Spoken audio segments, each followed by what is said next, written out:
That's really what we want, is we want to submit ourselves to that vision that he has Yeah. for us. And as we do that, it it removes burdens off of us that we have to perform and create our own purpose. Like we're not burdened with this need to like create this massive vision and become like some billionaire or become like some great artist or become something that we think is kind of cool, right? And snazzy. No, you don't have to do that stuff. Like you can be like Brother Lawrence. And that is someone who is just incredibly at peace, right? And at one with God and therefore at one with himself. He Hmm. doesn't have to like do something more interesting that day than washing the dishes, right? Because God changes your perspective on all these things and he Yeah. makes the mundane beautiful and meaningful.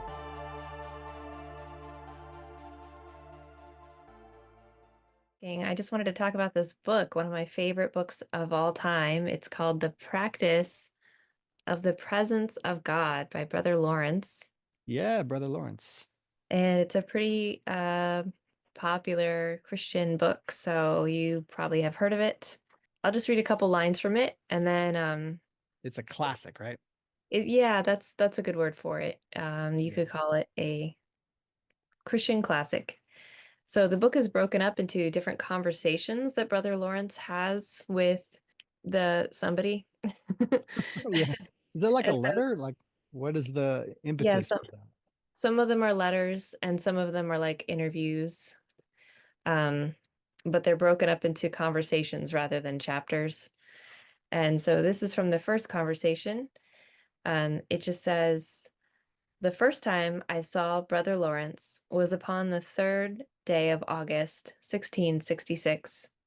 He told me that God had done him a singular favor in his conversion at the age of 18, that in the winter, seeing a tree stripped of its leaves, and considering that within a little time the leaves would be renewed, and after that the flowers and fruit appear, he received a high view of the providence and power of God, which has never since been effaced from his soul. So it's just a really amazing book about a real person who is, he was Catholic, but he didn't, like, they don't call him a saint. Right, Um, right. although I think he has a feast day. But, anyways, he did everything out of love for God, and it's really good. It's like a treasure trove of Yeah. just of ways, like practical ways to experience God or just be aware of God or just think of God in your daily life in any situation. But it's from the 1600s. Yeah. But Yeah. it's really good. It's written in sort of a strange way. Like at the beginning, he just kind of keeps going on about all the things that Brother Lawrence told him. He told me this, and then he told me that, and then he told me this. Um, but it's a good read. It's a pretty quick read. You can find it on YouTube and just listen to it as an audiobook. And it's only about 30 minutes Hmm. approximately just to listen to the whole thing. So you could probably read the book in an afternoon if you wanted to. It's a Yeah, good, it's a very informal book, isn't it? that's a good word for it. Yeah. Yeah. And it's also it's very experiential, Yeah. kind of a lived in thing. It's almost like a documentary you would see about a day in the life of somebody like working in a monastery or something. It is And kind of like that. yeah, it's almost like he's talking about his day to day and how Hmm. he sees God in everything he's doing. Yeah, Um, so yeah, I find that really charming. it is. Um, Yeah. It would make a it, great movie.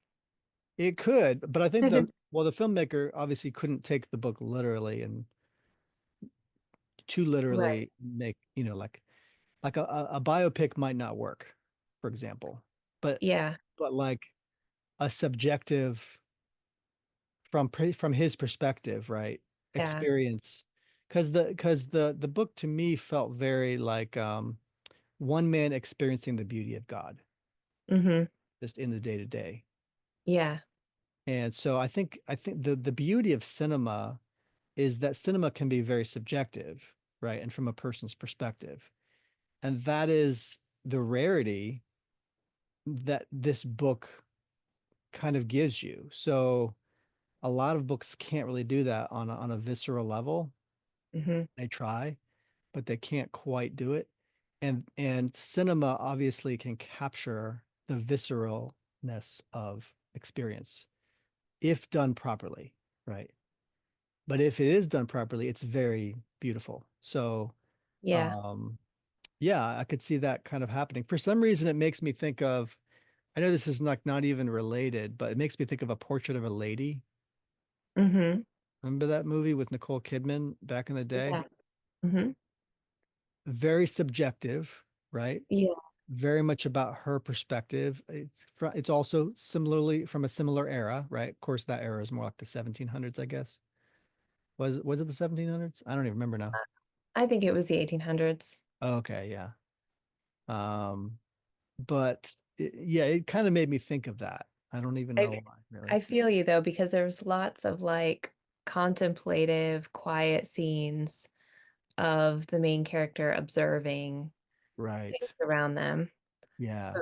in that sense, I think that makes a lot of sense. It kind of reminds me, do you remember we saw the movie called Amazing Grace? And Yeah. who was Yeah. the main character? He was a real guy, and I forgot his name. Oh, William Wilberforce. I knew you would know that. Okay. Yes, so Wilberforce. William Wilberforce. Yes. There's a scene where he's smiling and he goes out into nature and he lays down and Mm, he's like, God, I just feel like I have to meet with you in secret or something like that. yeah. And I love that scene. I think that scene is so beautiful. So to me, the if this was ever made into a movie, it would be a lot of little scenes like that. Yeah. Um, but you would have to, there's no real conflict in the book. Mm, Um, there's no real antagonist. So um you would kind of have to come up with that yes. story. Well, I think excellent filmmakers, I think, can create conflict out of anything. Like, do you know what I mean? Like, and these conflicts don't have to be like earth-shattering, like the world's Yeah. coming to an end, right? It can be something like my heart is fragile and I don't know if I believe God well Yes. enough to become a Christian. And Hmm. so it's really a very internal conflict of do I really see the beauty in God? Yeah. And if not, then I'm out of here, right? But if I do see the beauty in God, then I can withstand all the mundanity of life because it's not mundane, Hmm. right? It's quite beautiful. And it isn't just life doesn't make itself beautiful, right? Something makes that beautiful. Yeah. And sure, we can look at it like is it's a very subjective thing in the sense that we kind of create our own beauty. Yeah, a lot of modern atheists are thinking that way. They think you have to create your own significance, right? But the truth is, as you look at in nature, there are commonalities here. There are real meanings here that you can't really ignore if unless you refuse to look at them straight on, right? Refuse to look at nature straight on. Nature is a thing that fits together with us, and as you view it properly, in other words, in the real world, through truth-seeking lenses, right? Then you're going to see the objective purpose of beauty and of life. And that's the purpose that God is giving you and giving nature. Yeah. So that's kind of really what we want is we want to submit ourselves to that vision that he has Yeah. for us. And as we do that, it removes burdens off of us that we have to perform and create our own right, create our own purpose. Like we're not burdened with this need to like create this massive vision and become like some billionaire or become like some great artist or become something that we think is kind of cool. right, and snazzy. No, you don't have to do that stuff. Like you can be like Brother Lawrence. And that is someone who is just incredibly at peace, right? And at one with God and therefore at one with himself. Hmm. He doesn't have to like do something more interesting that day than washing the dishes, right? Because God changes your perspective on all of these things and he Yeah. makes the mundane beautiful and meaningful. Yeah. So, I like these kinds of stories because the monastic has an appeal, right? And even to me, a Protestant, the monastic has an appeal. I think that the Protestant work ethic, by the way, I think that the work ethic of Protestantism is actually a desire for the monastic. And I Mm. think that many people don't, like many people in the old world, Catholics, etc., don't see the beauty in the Protestant work ethic, but they see the beauty in their own monastic order.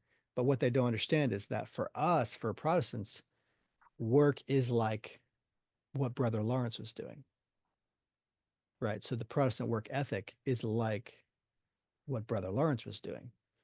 Yeah. And they might not have seen that fact. But because we're not interested as Protestants in just being like, tunneled away in a monastery, we're not always interested in that. What we are, though, interested in is tunneling away into God's creation, God's nature, God's purpose, God's plan. And sometimes that means isolation in many ways to where you are fulfilled doing your purpose. And that could be just being a carpenter, right? But what you're doing, and here's one thing that you could say is more than the monastic, is that what we seek to do, I think, as Protestants, is to provide for the community.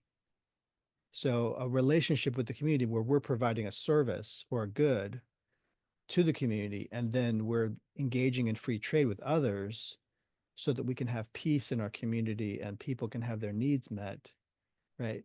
This to me is another kind of monasticism, right?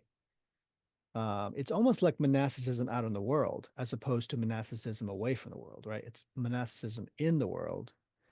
And then you get to kind of integrate. And then what? And then you get to do the Great Commission. So you're fulfilling a need for society in a peaceful, self-controlled, beautiful, satisfied way, right? You're happy just having a family and a job. And then you're also able to go out into the world, right? Fulfill the covenant, right, that God says to fill the world.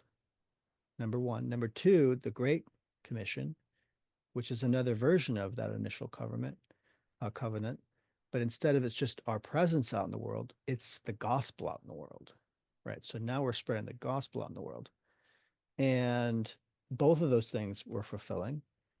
And then also it's inner peace through doing all those things, right? To where you're not having to be like the world. So you're in the world, but not of the world. And I think having that kind of balance and inner peace is like really, you could say it's a Protestant monasticism. I think that we've talked about since the founding of America, right? How the Protestant work ethic accomplished a lot of that. It's just people didn't like look at it much more than that. They were thinking of the consumerism that came from that. They were thinking of the negatives that came out of all that wealth, but they weren't thinking of all the positives, right? Mm. And more importantly, what it does to each individual man who is involved in just um, providing a good or service for their community in a loving, peaceful way. But it's very satisfying to be able to do that. Yeah. So similarly to Brother Lawrence, right? Right.